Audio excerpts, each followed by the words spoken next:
hello. This is Candice Fuego from the Pearls of Candice Fuego. Mon show va être en français, en franglais, un peu de créole probablement, tout dépendant comment on file durant l'entrevue. Mais c'est une entrevue spéciale. J'ai deux invités qui ont eux-mêmes un podcast que j'écoute, que je suis passionnée parce que c'est tellement enrichissant en informations. Puis là, je me suis dit, why not having them in my own podcast to ask them some questions about their field, experiences, and all about the podcast. Donc, je vais commencer en les laissant s'introduire eux-mêmes. Et puis, à partir de là, on va enchaîner avec l'entrevue. Donc, pouvez-vous vous présenter, chère infirmière passionnée? Je vous donne la parole. Salut, moi je m'appelle Kay, je suis infirmière depuis 7-8 ans, je travaille au CLSC et j'ai commencé un podcast avec Jay au début de l'année. Ton tour, Jay. Bon, ok. Moi c'est Jay. C'est rapide. Elle a coupé ça dans mon cours, mais moi c'est Jay. Puis comme Kay a dit, on a parti un podcast sur les soins. C'est pas nécessairement spécifique à de l'enseignement pour apprendre sur les pathologies et les maladies, mais aussi pour apprendre sur le domaine des soins infirmiers, parce qu'on n'en parle pas beaucoup, puis qu'on pense souvent qu'une infirmière, ça fait juste passer des pilules, mais il y a beaucoup de choses qu'on fait. On fait vraiment des multitâches, donc c'est vraiment important de le savoir, puis les opportunités qu'on peut avoir aussi, qu'on ne connaît pas, parce qu'on n'en parle pas à l'école. Donc, c'est vraiment pour ça qu'on a parti notre podcast. Moi, personnellement, je suis infirmière depuis 6 ans. J'ai principalement travaillé dans les soins critiques, donc soins intensifs, unité coronarienne, urgence, depuis les 5 dernières années. J'ai fait un peu de chirurgie entre-temps aussi. Puis, ce que Kay n'a pas mentionné, c'est que nous deux, on est enseignantes en soins infirmiers. Ah ouais, je vais tout le temps celui-là. Je sais. On est enseignante en soins infirmiers depuis 2 ans au collégial. Donc, on mixe honnêtement un peu de tout dans notre podcast qui permet vraiment d'informer la population, mais aussi les gens qui travaillent dans la santé. J'ai fait de l'hôpital aussi. Là. J'ai pas fait 8 ans CLSC. Là. J'ai fait beaucoup. J'ai fait beaucoup de temps aussi à l'hôpital. J'ai fait de la pneumo, de la cardio principalement. Puis j'ai fait les 2-3 dernières années, je faisais aussi beaucoup d'oncologie. Donc, c'est mes dadas. OK, that's good. Puis juste comme ça, c'est quoi votre âge?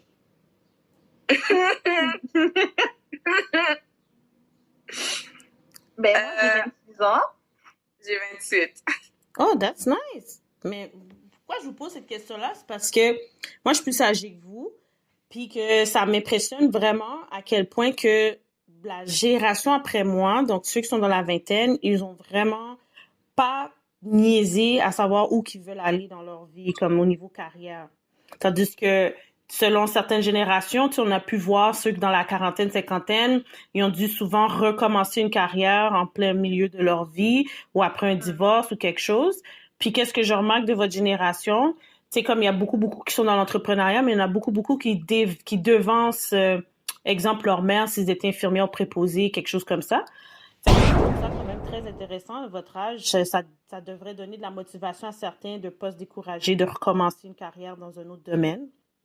Parce que là, si vous dites...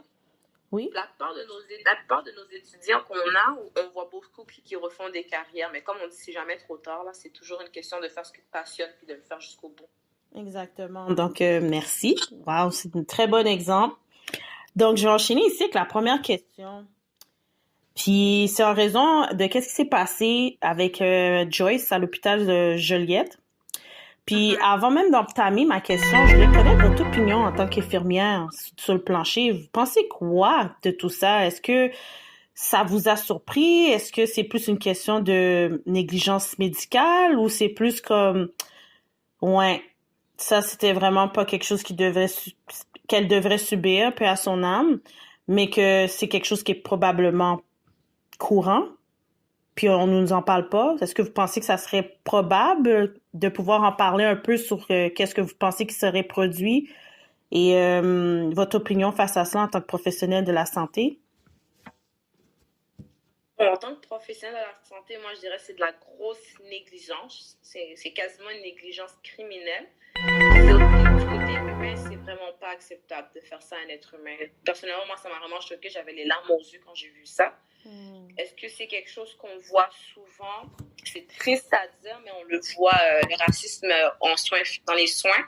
On en voit, que ce soit des micros ou des énormes, comme ce qu'on a vu aux nouvelles, ça arrive beaucoup plus qu'on le pense. Moi, en fait, j'étais vraiment choquée. Parce que surtout avec le fait que dernièrement, on parlait aux nouvelles, le gouvernement mentionnait que le racisme systémique n'existait pas. Puis, je pense que ça a vraiment prouvé, parce que ça fait pas longtemps qu'on en parlait là. Donc, ça a vraiment prouvé que oui, le racisme existe.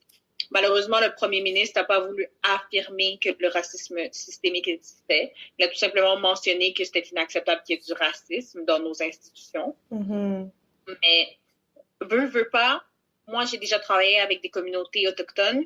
J'ai travaillé dans plusieurs hôpitaux, juste pour mentionner, là, pour pas que les gens cherchent à savoir dans quel hôpital je travaille. Mais Message.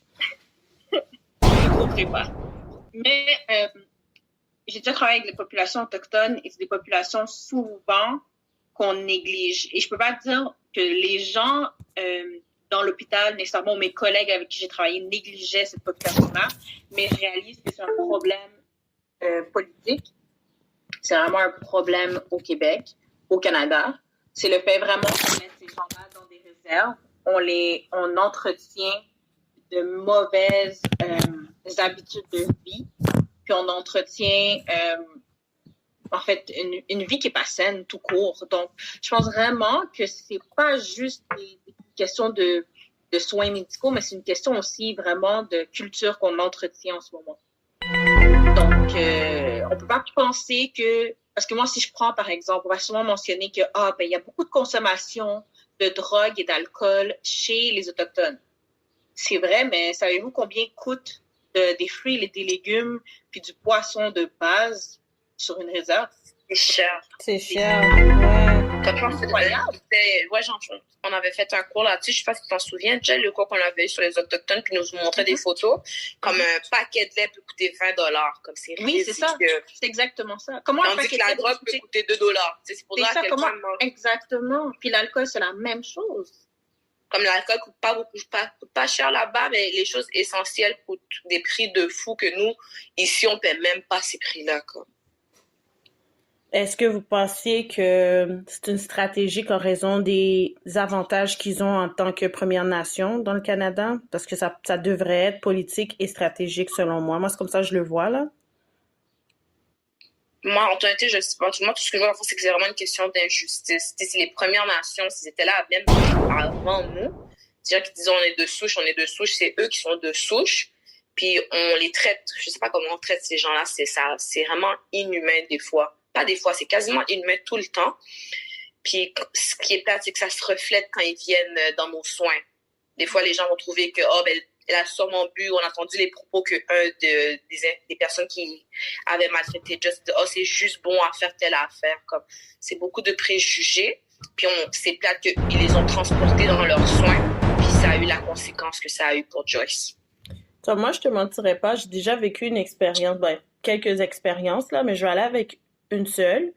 Et l'infirmière, parce que j'ai subi une chirurgie, puis l'infirmière au département clinique douleur et plaxie, elle a carrément dit, mais elle pensait pas que j'avais entendu. Elle a carrément dit, bon, qu'est-ce qu'elle a, elle encore, elle a toujours mal, comme elle est toujours en train d'exagérer ses douleurs.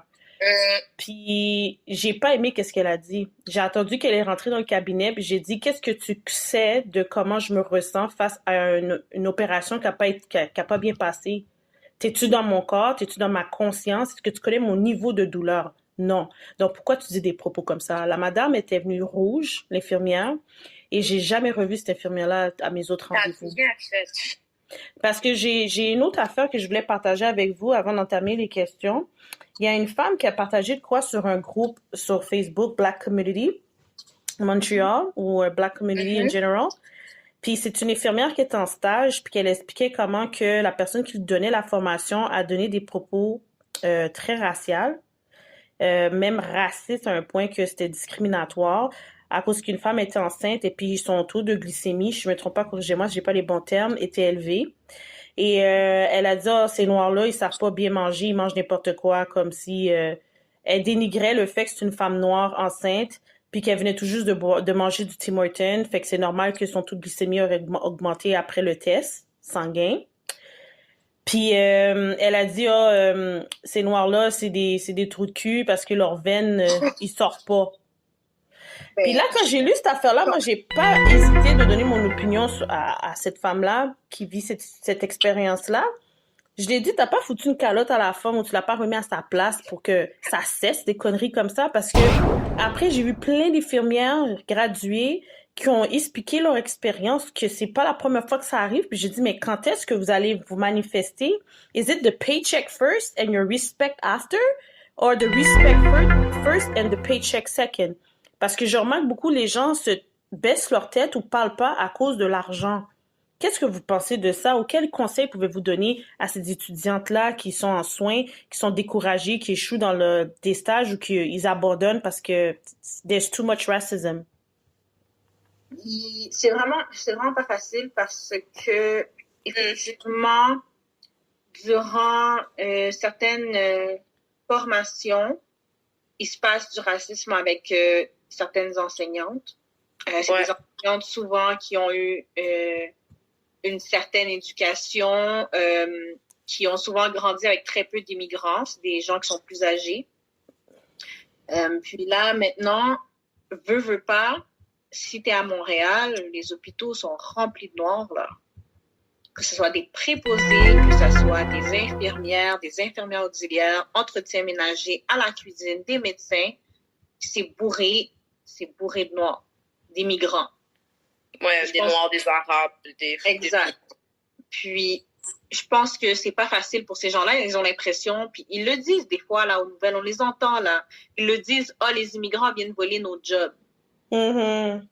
Puis, je pense que certaines personnes ont ce préjugé-là en pensant qu'on veut pas nécessairement s'adapter. Puis, ils vont porter un jugement lorsqu'on vient justement étudier une profession. La profession infirmière, il y a beaucoup de gens que pour eux, c'était en fait, on considérait que c'était une vocation. Aujourd'hui, c'est plus un emploi qu'une vocation. Mais ces gens-là, la profession infirmière, c'était leur vocation. Là, elles se dédiaient à 100% dans leur job. C'était important. Même si elles sont pas payées, elles vont rester au travail. Elles vont pas réclamer leurs heures.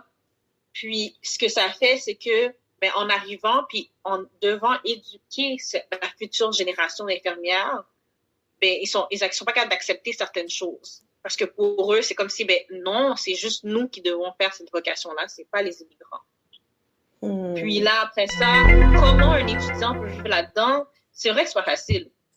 Moi, je vais être honnête avec vous. Ma mère m'a déjà dit, si tu vois telle chose, juste tais-toi parce que sinon tu finiras pas puis tu n'auras pas ton métier. Exactement. Ça, c'est ça que j'ai lu aussi. J'ai lu ça dans les commentaires dans le groupe qui disait exactement ce que tu veux dire. De pas parler, ferme ta bouche, finis ton stage, j'ai ton diplôme, puis après, dépose ta plainte. Il y en a qui ont dit, maintiens toutes les preuves possibles, puis après, dépose ta plainte. Il y en a qui dit, pendant le stage, dépose ta plainte. Mais le plus... Pas pendant le stage. Moi, je trouve que c'est une mauvaise idée aussi. C'est ça. Moi, ce que je conseille, c'est tout. Je me dis, si tu vis du racisme, si c'est de ton enseignant que tu vis le racisme, ça, faut que tu parles. Parce que, veux pas, ça va empiéter sur ton niveau de concentration, puis comment tu te sens, puis comment ça se reflète dans tes soins. Donc, si ça vient du prof envers l'étudiant, veux pas, je suis désolée, moi, je dirais à l'étudiant d'en parler, pas directement, peut-être le dire directement au prof, mais d'une façon pas comme, là, vous êtes raciste, nanana. C'est vraiment de dire, madame, vous avez eu tel propos, je me sens pas bien quand vous avez dit ça, mais de le dire d'une façon qui est pas trop agressive. Mais si c'est, exemple, on a voir les enseignants faire du racisme ou avoir des propos racistes, je dirais le même conseil que la maman a dit, c'est de fermer sa bouche jusqu'à la fin. Déposer, quand tu vois que tu as passé, tu déposes ta plainte en gardant les preuves. En telle année, durant tel stage, voici les propos que l'enseignante a eus. Puis si c'est sur un milieu de travail, si tu as passé ta probation, parle. Si tu as passé t'as fini ta probation, tu es engagé, parle. Telle personne, moi, j'ai vu des situations avec des préposés qui avaient des propos racistes envers des patients. J'ai parlé. Je les ai affrontés. Premièrement, je leur ai dit en passant, je t'ai entendu quand tu as dit ça tantôt. Ça se fait pas.